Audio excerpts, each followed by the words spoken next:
사회 심리로 읽는 우리 사회의 문제들. 김태형의 본격 사신 방송.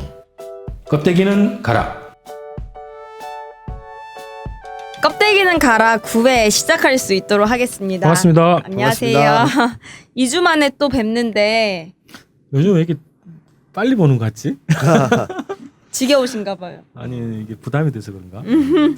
그 사이사이에 바빠서 그런 거죠. 네네. 시간이 훅훅 가는 것 같아가지고. 일주일이 이제 빠르더라고요. 요즘에. 네. 또 이번에 2주 동안 뭐 진짜 많은 일들이 있었는데 저는 특히 그 얼마 전에 세월호 유가족분들 연행 되셨잖아요. 농성을 시작하셨는데 연행이 되셨는데 어저께 좀 촛불을 크게 해가지고 거기를 갔었는데 좀 유가족분들이 많이 화가 나셨던 이유 중에 하나가 그 경찰들이나 이런 사람들이 연행을 하고 천막을 걷어가고 이런 거는 화가 안 나셨는데 노란 리본을 들고 도망갔다는 거예요.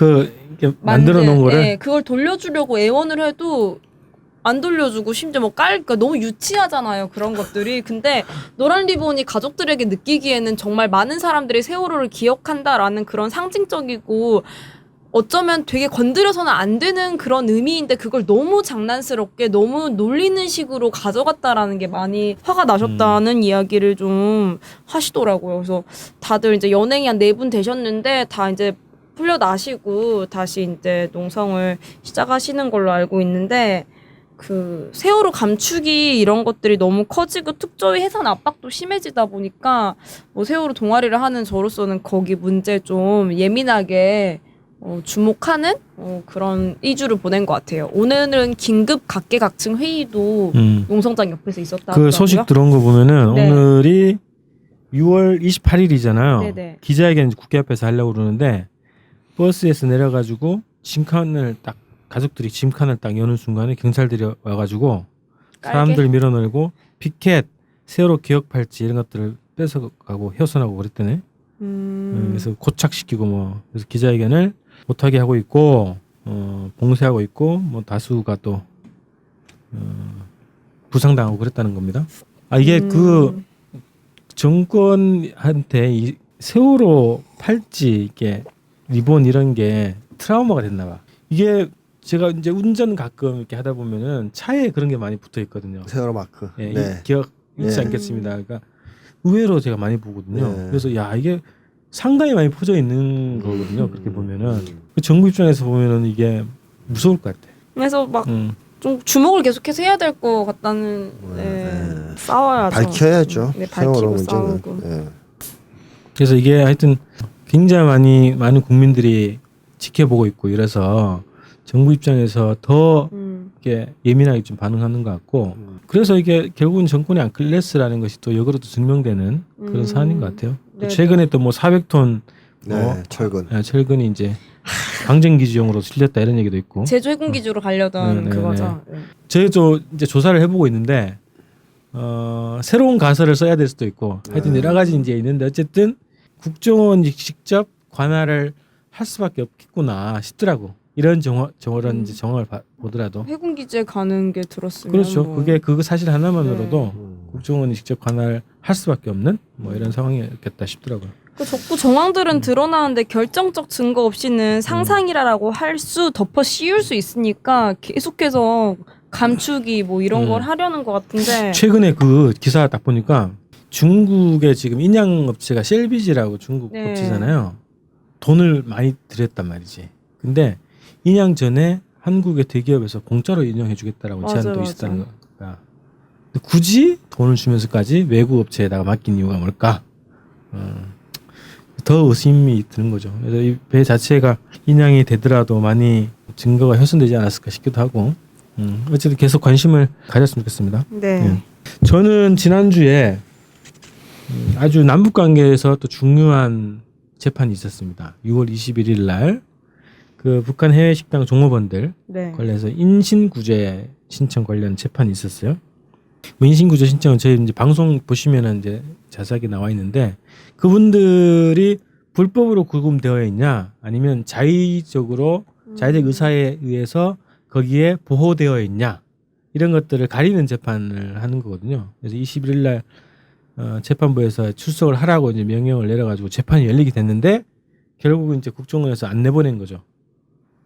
12명의 종업원들을 안 내보낸 거고 국정원을 대리하는 변호사를 내보내서 국정원이 제출하는 문서를 제출을 했어요. 재판부에다가. 거기 문서에는 뭐 종업원들이 자의적으로 탈북을 한 거고 변호사 그 민변의 변호사한테 위임할 의사가 없고 뭐 하여튼 여러 가지 이런 내용들이 적혀 있는데 그 일방적인 국정원의 주장이죠. 그런 내용이 담긴 문서를 제출하는 걸로 재판이 지금 진행됐어요. 결국 이제 뭐 출석을 못했죠.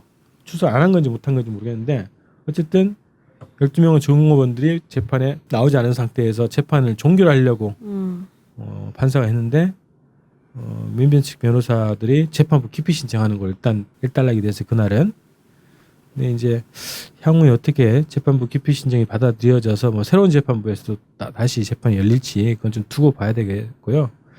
제가 그날 유심히 이렇게 다 보다 보니까 예전에 조선일보하고 인터뷰했던 그 변호사 있죠. 박영식 변호사라고 네. 국정원 인권보호관 그 지명된 사람이죠.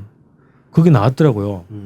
그 국정원 측 참고인 진술하려고 민변 측 참고인으로는 김연희 씨 지금 북송을 요구하는 북측 평양 시민 그분이 나오셨는데 결국 이제 참고인 진술은 없었는데 박영식 변호사가 나왔길래 제가 궁금하잖아요. 조선일보하고 막 인터뷰하고 그래서 물어봤죠. 옆에서 가가지고 만나보셨어요? 만나보셨어요? 답을 안 하시더라고. 그래서 쫓아가면서 제가 들이댔죠. 직접 만나봤냐고. 그랬더니 길거리에서 이러지 마시고 정식으로 인터뷰 요청하세요. 그만 안 받아줄 거잖아요. 그래서 어제 요청을 했는데 뭐 아직 답변은 없네요. 네. 아, 막 그런 모습인 것 같아요. 좀 이런 분들은 말해요, 말 좀 해줘요, 말 좀 해줘요 하면 도망가고 좀 이렇게 세월호 이런 분들은 내 말 좀 들어줘요 또 앵글을 안 비춰주는 막 그런 모습들이 좀 짜증이 나네요, 갑자기. 그래서 어떤 느낌이 드느냐면 조선일보에 나온 그 사진하고 직접 보니까 다르더라고. 또 웬만한 요즘에 기자들은 잘 못 알아보겠어요. 관심이 없으니까 별로. 저는 딱 알아봤죠. 그런 것 같다고. 간사를 보니까 공무원 정부 기관이나 정당으로 영입되지 않을까. 차후에 그런 느낌이 드는 인상. 그런 네. 느낌이었습니다. 네. 선생님. 저는 뭐 딴 얘기는 할 건 없는데 그 제가 요새 아동학대가 문제가 되나 봐요. 그래서 아동학대에 관한 그 또 강의를 요청받아서 제가 아동학대에 관한 자료를 좀 조사해서 강의안도 만들고 뭐 어떻게 해서 어디에 강의하시는 거예요? 그 창교육 학부모에 했는데 네네네. 교육청에서도 지금 이제 와서 들었는데 몇 분이 네네. 관으로 그분들이 진출하시는. 왜냐하면 지금 서울시에서 그 문제를 심각하게 보고 교육청에서 하나 봐요. 점점 아동학대가 심해지니까 사회 문제가 되고 있지 않습니까? 아주 뭐 제가 할 얘기는 그래서 마침 아동학대에 대해서 상당한 관심도 가지게 된 찰나에 아동학대를 본 거죠. 국가적 아동학대. 뭐요? 예. 박근혜가 그 아동학대하는 장면을 제가 보고 유명한 뉴스. 그 아이들이 뭐 가서 이렇게 만드는 걸 보고 그 만드니까 누구 줄라 그러니까 엄마 준다니까 엄마가 좋아하겠냐? 조금 해서 뭐 이제 이렇게 얘기하고 이게 뭐냐 그랬더니 이제 수박씨라니까 수박씨 같지 않은데 이렇게 얘기해. 그래서 나는 이 아동에 대한 이 그 잔인한 학대 이 장면을 보면서 소름이 쫙 끼치더라고. 이제 내가 아무리 열심히 이런 학대를 하지 말자고 얘기하고 다녀도 대통령이 이렇게 엄마 좋아하겠냐? 전 국민 앞에서 아동 학대를 해버리면 저 대박이네요. 애들도 불쌍하고. 네. 그래서 대통령은 그런 짓을 해도 되는 겁니까? 아이들한테? 더더욱 안 되죠, 더더욱. 그러게요. 그래서 충격받았어요. 저. 아니 정서적으로 그걸 모를 수도 있죠. 자기는 모르는 거죠. 네. 근데 아빠가 안 좋아했으니까. 그러니까 이제 아빠가는 이제 뭐냐면 나라를 갖다가 그 구해야만 좋아하실 거라 믿잖아요 지금. 베트남 패망을 얘기하고 있잖아요. 그래서 아버지가 못다 이룬 꿈을 내가 이뤄야만 된다고 생각하니까 지금 그런 건 눈에 안 들어오지. 애들이 뭐 갖다 주는 거 이런 건 안 들어오겠죠. 거기 왜 갔대 근데? 그래 내가 그걸 하는 얘기예요. 가만히 좀 있지 왜 다니면서 많은 사람들한테 상처를 주고 있느냐. 산모들의 이미지 메이킹. 아니 5월도 아닌데 그죠? 네, 특히 아이들한테 가서 그런 짓을 하는 건 안 된다고 봅니다. 야, 접근 금지를 시켜야 되겠네. 진짜 그러네요. 특히나 아동에 대해서는 접근 금지 이런 걸 시키고 약자에 대해서 접근 금지 시키고 상처를 너무 많이 주는 것 같아요. 네네. 아니 근데 그거 심각한 문제인데 예. 왜 이렇게 웃음이 나왔죠 제가? 미안하네. 저도 웃었어요. 근데 너무 어이가 없잖아요. 그러니까 이건 허탈한 웃음이에요. 막 너무 유쾌한 웃음이 아니고. 사실 저는 어이가 뭐 없어. 기대는 안 합니다. 이제 모든 걸 포기한 입장이긴 한데 그냥 가만히 좀 집에 있었으면 좋겠어. 청와대 돌아다니지 말고. 아니 저는 청와대 말고 그냥 진짜 집에 있었으면 좋겠어요. 아, 뭐 그럼 더 좋긴 한데. 강의의 사례가 되겠네요. 지금 아, 아동학대. 그래서 제가 이제 이런 것도 아동학대가 될 수 있다라고 사례를 들을 생각이에요. 너무 괜찮네요. 아이를 그러니까 응원해주고 북돋아줘야 되는데 그걸 짓밟아 버렸어요. 동심을. 그리고 뭐 아이가 뭐 조그맣게 만들든 크게 만들든 엄마가 그거를 좋아해야 되는 건데 박근혜 사고방식은 그거 아니에요.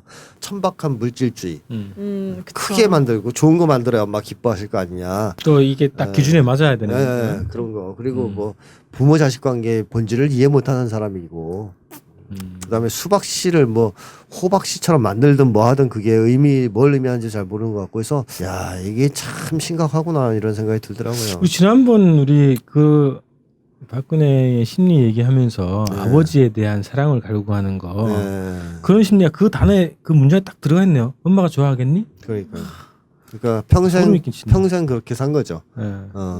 사랑받기 위한 몸부림을 하면서 그래서 지금 하려고 지금 월남패망 얘기를 또 꺼낸 거 아니겠습니까? 네. 안녕하세요. 김윤성입니다. 제가 이번에 테러 방지법이 통과된 이유를 대비한 책을 발간했습니다. 우리의 디지털 데이터를 안전하게 보관하고 보안 대책을 수립할 수 있도록 도와주는 책, 김윤성의 완벽한 데이터 관리입니다. 국정원이 합법적이고 무차별적으로 국민들을 사찰할 수 있는 테러 방지법 시대에 맞서 우리 스스로가 우리의 데이터를 지킬 수 있는 방법을 담았습니다. 이 책을 통해 우리의 소중한 데이터를 스스로의 힘으로 지킬 수 있는 힘을 가지시기를 바랍니다. 김인성의 완벽한 데이터 관리, 많은 구매 부탁드립니다. 감사합니다.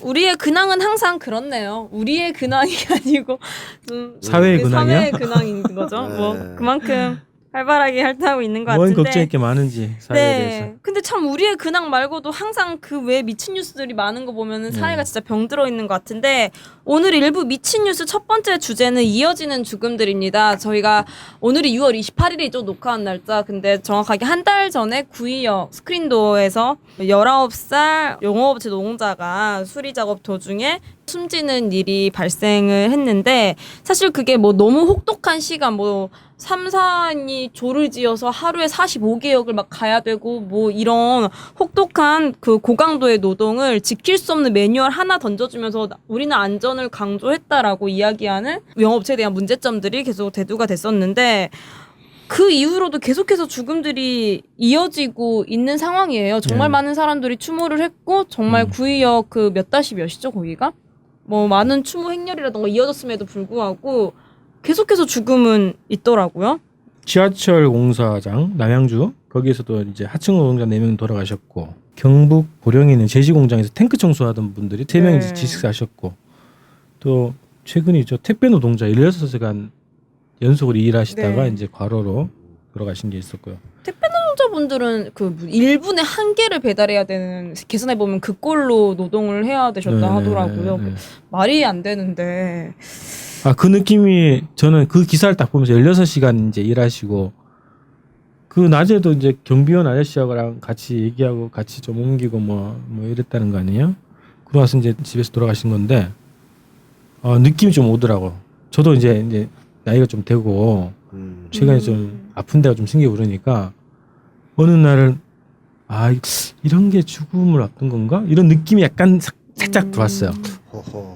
위험한 경험인데요. 그래서 약간 이게 좀 이게 감정적으로 동요가 되더라고. 근데 진짜 이 택배분뿐만 아니라 지난주에도 에어컨 수리 노동자분께서 작업하던 중에 추락사를 하셨는데 그 너무 가슴이 아픈 거는 병원으로 이송하는 그 짧은 시간에도 회사로부터 실적 압박에 대한 문자가 계속 왔다 하더라고요. 그래서 이게 이제 관련 단체들은 제2의 구의역 참사라고 이야기를 하고 있어요. 그 구의역 참사 때부터 죽음의 외주화를 멈춰라 막 이런 구호가 있었는데 이번 방금 저희들이 언급한 모든 사고들이 다 외주화와 하청의 문제로 비롯해서 발생한 것들이라 하더라고요. 그 작년인가요? 여기 에어컨 수리하는 기사분들의 아내분들이 나오셔서 이제 어떤 토론회에서 증언을 막 하신 게 있어요. 거기 이제 기사가 됐던데 사장들이 이제 그렇게 얘기를 한다는 거예요. 야 거기 실외기 이게 에어컨 설치할 때 추락사 할 수 있으니까 추락사 할 때 떨어질 때 잘 떨어지라고, 잘 떨어져 죽으라고. 잘못해서 창자가 터지면 청소하기 힘들다고 이런 식으로 사장이 교육 시간에 얘기하고 그랬다는 거예요. 그런 놈 아니에요? 증언까지 있더라고. 예. 그래서 매일 5명 산재로 석 달에 400명이 죽는 거라는 거예요. 지금 산재 이런 걸로 3달에 한 번씩 이제 세월호 3사가 계속 일어나는 거지 한국 사회가. 진짜 계속해서. 너무 끔찍한 것 같아요. 이게 진짜 너무 끔찍한데 그 택배 노동자분들 특히 이번에 그 뇌출혈로 돌아가신 분을 이제 보면서 택배 노동자분들에게 언제 쉴 수 있냐고 누가 물어봤나 봐요. 물어봤더니 그 죽거나 그만두거나 이런 경우를 예를 좀 들었다고 하는데 어쨌든 이게 다 하청의 문제인 거잖아요. 근데 하청 구조 자체가 건당 수수료를 받는 구조다 보니까 되게 건당이니까 되게 많이 시킬 거 아니에요. 무리하게 하루에. 그러다 보니까 너무 그 노동 강도가 심해서 이 노동 강도가 노동자분들을 결국에는 죽음의 위협으로 오는 상황인 것 같은데. 그러니까 논리가 이렇게 되는 거죠. 아니, 그러니까 이게 자기가 할 수 있는 만큼 해야 되는데 네. 무리하게 너가 더 요구해서 한 거 아니냐 이런 식으로 그쵸. 책임을 전가하는 논리가 나오더라고. 갑자기 그 택배 박종태 열사 생각이 수수료 30원 인상으로 이제 2009년 돌아가신 이게 저는 그 다른 나라하고 뭐 비교하기를 별로 안 좋아하거든요. 네. 우리는 우리 역사가 있고 네. 우리 조건이 있고 환경이 있는 거 아니에요? 그쵸. 정서도 있고 문화도 있고 그래서 다른 나라 비교하고 싶지는 않은데 이거는 다른 나라랑 비교를 해야 되겠다. 야 이렇게 사는 이런 노동 환경이 있을까 과연? 어느 나라에 이런 환경이 있을까? 물론 있기는 하겠지. 예. 근데 우리가 뭐 OECD 뭐 안에 뭐 그죠? 경제 10위 안에 든다 이런 얘기를 하고 있는데 OECD 50개국 중에 과연 이런 식의 그 하층 구조, 착취 구조, 살인적인 구조가 과연 있냐 이런 생각이 들더라고. 한국이 꼴찌일걸요. 그런 거 대부분. 저번에 며칠 전에 링크 걸었을 때 50가지 꼴찌가 나는데 그 중에 아마 이런 게 다 들어가 있습니다. 저임금이라든가 임금격차, 산재 비정규직 비중, 산재 비중 뭐 이런 게 일단 우리나라 다 OECD 중엔 최하위권입니다. 1위는 있잖아요. 자살률.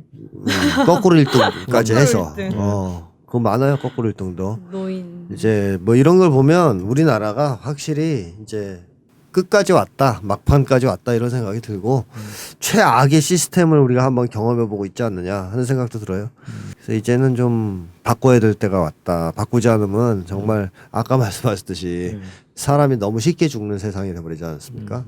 사람의 목숨이 이렇게 가치가 없는 상황이 되면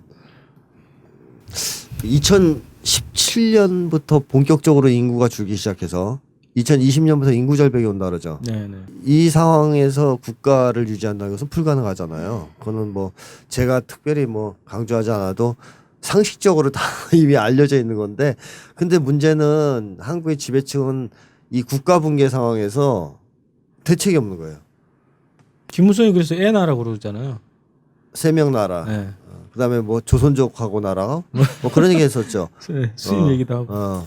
자, 근데 문제는 이런 거에 대한 대책을 세우지 않는다라면은 진짜 인구 절벽이 오고 인구 감소가 시작되고 경제가 나락으로 떨어지고 국가 붕괴가 올 텐데, 이 상황 앞에서 지금 한국이 뭘 할 것인가 하는 시점에 와 있다. 비상한 시국이다 이런 건데 지배층은 관심이 없는 것 같습니다. 베트남 패망만 얘기하고 있어요. 그래서 오늘 저희 그 2부에서 다룰 내용이 그런 거에 대한 고민을 일정하게 얘기를 할 수 있는 그런 그렇죠. 구조 같기도 하고요. 네. 그 영화 주로 미국 영화인데 좀비 나온 영화 있잖아요. 브래드 피트 나오는 게 뭐지? 제트. 제트. 무슨 하여튼 월드워 제트인가? 월드워 뭐 그런 거 있죠.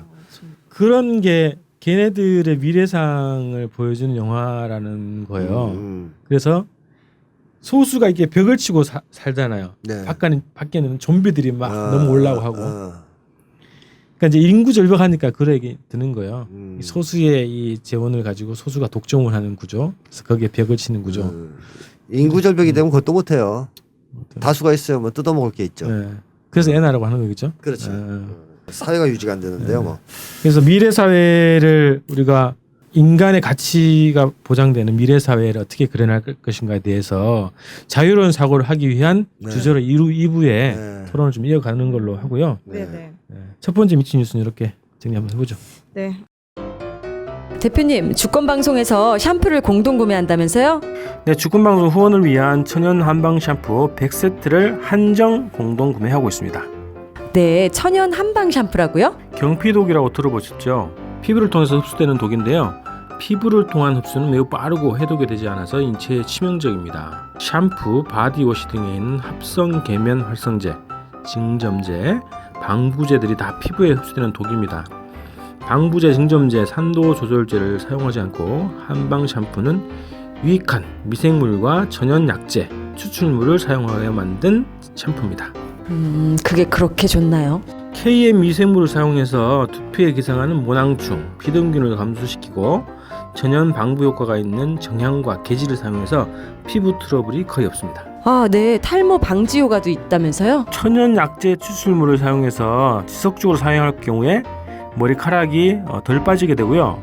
모발이 풍성하고 또 윤기가 있어짐을 느낄 수 있습니다. 어떻게 구입할 수 있습니까? 주권방송 홈페이지에서 배너를 누르시면 주문소로 이동합니다. 주문하시고 입금하시면 바로 롬즈를 만날 수 있습니다. 주권방송 후원을 위한 천연 샴푸 공동 구매. 많은 구매 부탁드립니다. 두 번째 미친 뉴스는 우푼이라 해야 되나요? 아까 우리가 엄마가 좋아하겠냐? 그 정도의 웃음? 두 번째 미친 뉴스 제목이 너무 잘 뽑으신 것 같아요. 화성에서 온 미사일, 금성에서 온 박근혜라는 제목의 미친 느낌 뉴스입니다. 오죠? 제목. 네. 그래서 그 내용을 좀 살펴드리면은 지난 22일 아침에 그 북에서 무수단이라고 알려진 화성 10 발사에 성공했다고 발표를 했는데 이게 6번째 발사였다고 하더라고요. 그래서 그동안 국내에서는 발사 실패를 관계자들이 많이 조롱하고 비웃고 좀 이랬는데 이번에 발사에 성공했다라고 하면서 언론과 이런 관계자들이 좀 당황하는 분위기를 좀 연출이 되고 있다고 하네요. 예, 저는 한국의 보도를 정확하게 네. 믿을 수가 없는 게 6번째라고 지금 얘기했는데 그것도 모르겠어요. 그것도 확인할 수 그것도 없고. 확인할 수 수가 없죠. 없는 네. 근데 어쨌든 쏘긴 쏜 거는 맞고, 그죠? 이날 쏜 건 확실하게 확인된 거고 네네네. 그 전에는 뭘 했는지 모르는 거고. 논조는 뭐였냐면 북한이 연이은 발사 실패로 체면을 구겼다. 뭐 이렇게 이런 논조였죠. 조롱하는 이런 논조로 발표했는데 22일 날도 이제 첫 발사는 실패다 이제 이렇게 얘기했는데 곧바로 두 번째 발사에서는 분석 중이다. 이런 걸로 좀 바뀌었어요.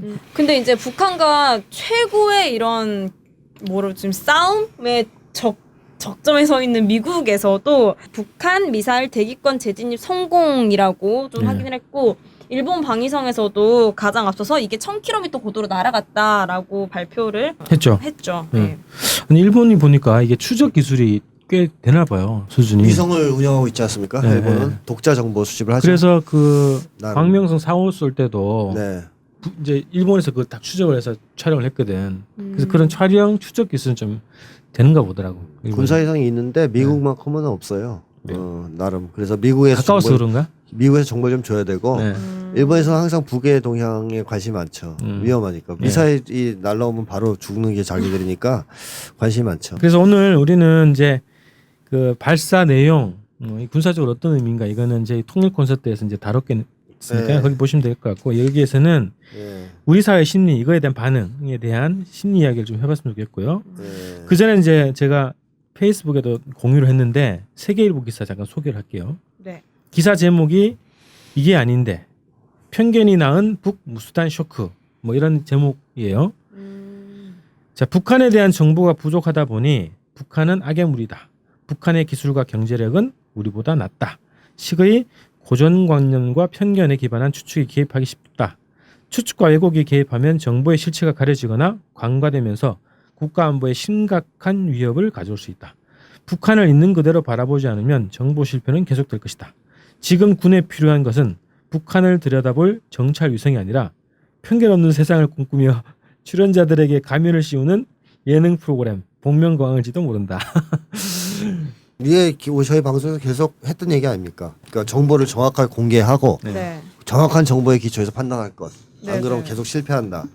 뭐 그게 이제 본격적으로 그런 논조의 기사들이 많이 나오더구만요. 여기저기에서. 아, 오래 가요. 근데 이게 오래 가고 있어요. 이 분석, 의미 이런 파장에 대해서 예전에 잠깐 다뤘다 하루 이틀 끝났는데 지금 계속 가네요. 왜냐하면 너무 많이 틀리는 게 드러나니까 네. 이제 충격이 좀 오는 것 같아요. 특히 북과 관련해서 그동안에 가져왔던 이 소위 그 왜곡된 고정관념, 주관적 기대 이런 것이 다 깨지니까 그 충격이 좀 오래가는 것 같습니다.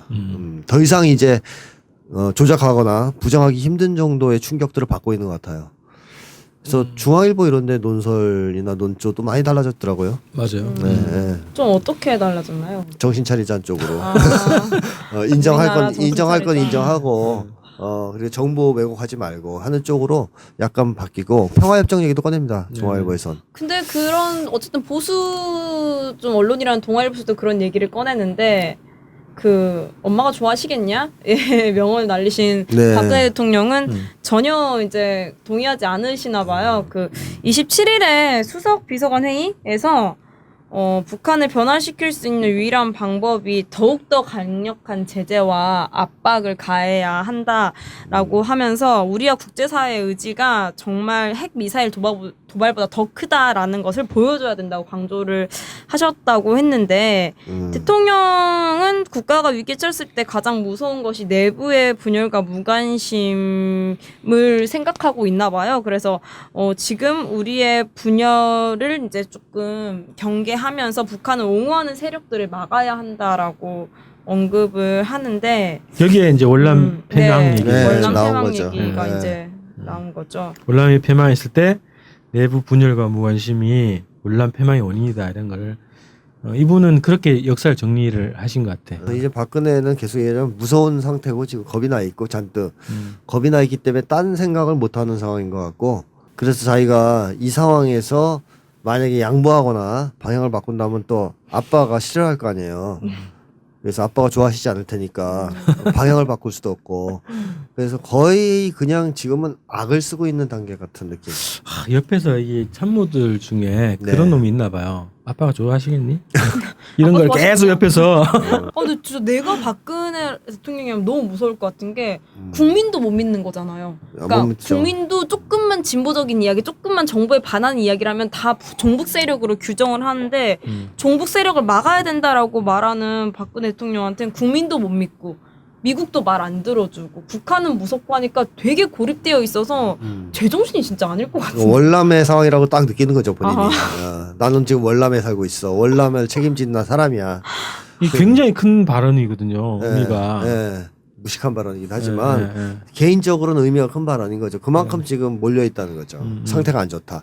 그래서 지금 빨리 취기해야 되거든요. 빨리 병원에 보내야 되는데 치료를 시작해야 되는데. 왜 일을 시키는 거야 참모들은? 그러니까 나쁜 지금 놈들이야. 그러니까 이제 지금 그런 정도 상태가 안 좋은 사람을 계속 일을 시키니까 가서 이상한 소리 하잖아 자꾸 어린이들한테까지. 그러니까 왜 또 어린이한테 앞에 갖다 놨냐고. 네. 그래서 참 안타까운 현실인 것 같아요. 이제 도저히 지금 상업 판단 능력이라든가 이런 거를 네. 상실한 조건에서 지금 악을 부리고 있다. 그래서 얼마 전에 북에서 그 뭐 대화 이런 걸 이제 군사회담 얘기했죠. 네, 군사회담뿐만 아니라 전민족 대회합도 지금 그게 어제인가요? 어제 제안을 했잖아요. 나왔어요. 8월달에 하자고. 네. 근데 이제 지금은 안 됩니다. 이 정권 하에서 그러니까 박근혜가 이제 물러나고 다른 사람이 뭐 이어받든가 하지 않고서는 박근혜가 지금과 같은 상태라면 어떠한 것도 안 될 거라고 생각해요.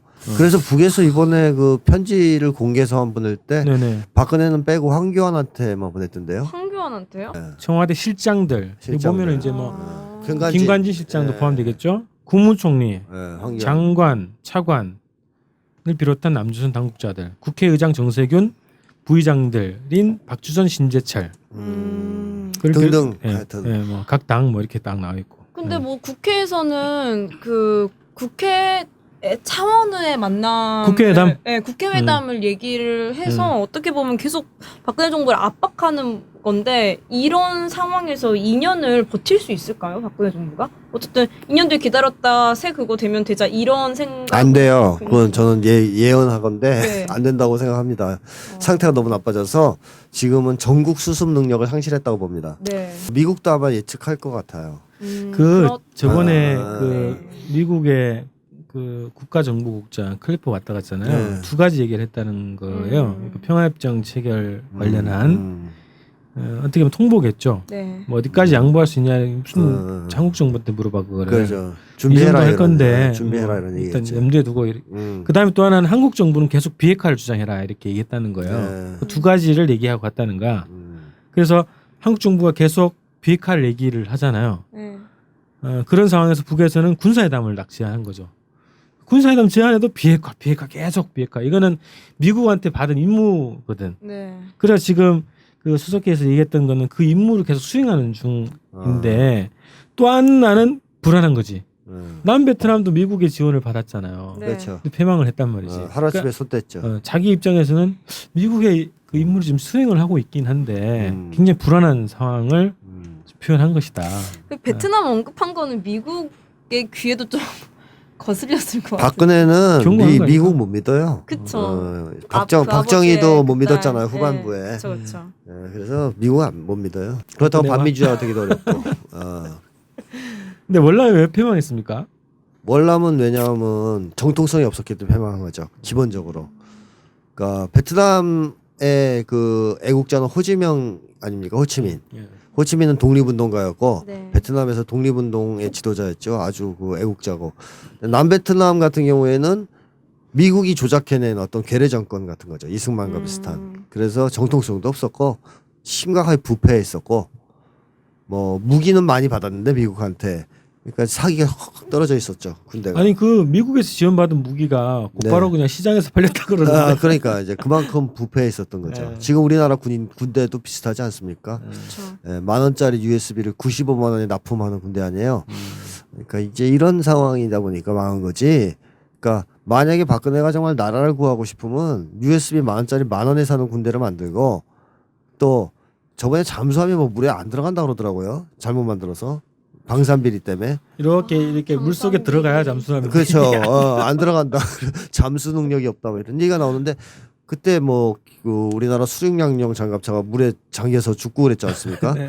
그러니까 이 방위산업 비리 같은 것도 척결을 못하는 주제에 무슨 나라를 지키겠다고 베트남이 왜 망했는지를 한번 돌아본다면 일단 새누리당부터 척결해야 되겠죠. 정통성이 없는 즉 그래. 4대 매국 세력이 집권을 하면 나라가 망하니까 자기들부터 정권을 이제 내려놓고 이제 물러서야 될 것이고 그다음 부정부패부터 청산해야 될 것이고 그럴래도 또 역시 새누리당을 없애야 되겠네요, 그죠? 어쨌든 자기네들이 사라지는 것이 나라를 세우는 길입니다. 어떻게 아니 보면. 그래서 그런 생각이 들었어요. 우리 월남 패망을 한 2번 지금 얘기하시는 거거든요.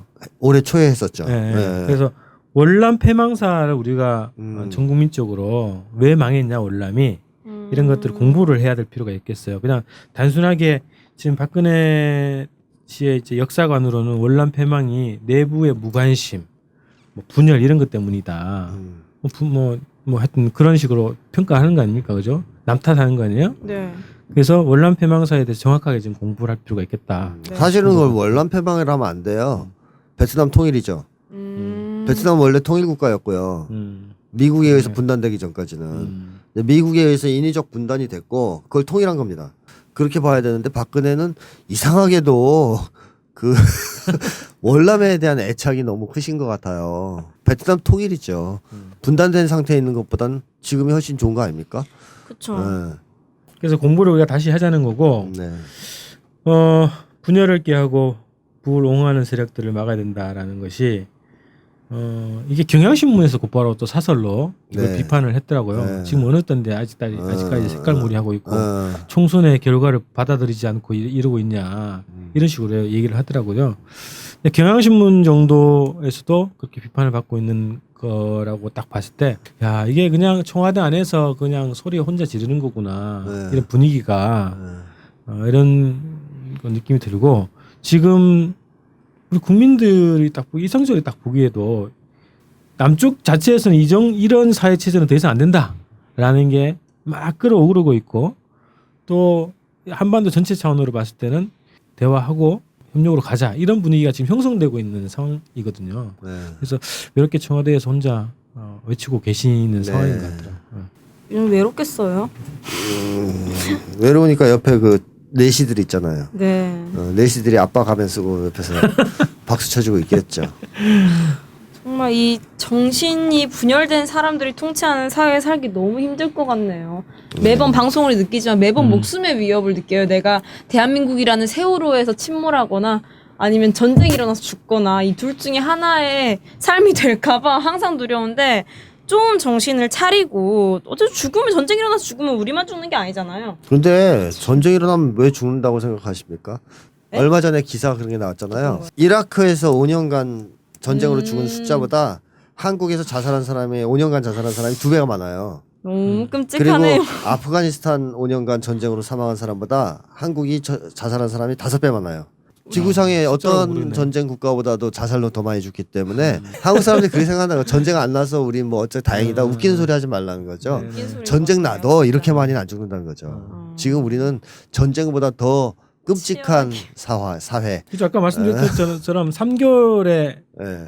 한 번씩 세월호 침몰이 침몰하는 일어나는 그런 사회에 거거든요. 살고 있는 거예요. 시감이 안 되는 거죠. 차 전쟁 국가 보면 와뭐 안 됐다 이러지만 그 사람들보다 우리가 더 안 된 거죠. 우리보다 더 많이 죽으면서 무슨 소리냐 이러는 거죠. 그러니까요. 그것도 자살로만. 우리 전쟁 국가들이 대한민국을 안쓰러워해야 되는 거네요. 그럼요. 쟤는 총도 없는데 저렇게 죽네. 뭐 이런. 자살자만 해도 그렇다는 거예요. 자살자만. 네. 기타 죽음 빼고. 자, 뭐 빨리 바꿔야 되겠는데 지금 어쨌든 지금 상황은 우리 오늘 그 요 두 번째 주제가 화성하고 금성 아니에요. 네. 화성 10호가 가지고 있는 이 파장이란 게 세계 질서에서 굉장히 중요하고 한반도 질서에도 굉장히 큰 영향을 주고 있거든요. 남북 관계에서도 마찬가지고. 네. 그래서 이게 일단 그 외부 환경이 지금 바뀌어 있는 거예요. 근데 이제 기존의 그 노선을 정책을 고수하면 이게 꺾이거나 뭐 이렇게 된단 말이죠. 그래서 8월 15일 지금 이게 대화 제의도 있고 남북 군사회담 제안도 있고 이런 상황인데 전환을 하는 기회가 한 달 반 정도 지금 그렇죠. 이제 예. 남아 있지 않겠나 싶더라고요. 그래서 요거까지 딱 하시고 이제 휴가를 그 남은 임기까지 쭉 하시면 어떻겠는가 제안을 드리겠습니다.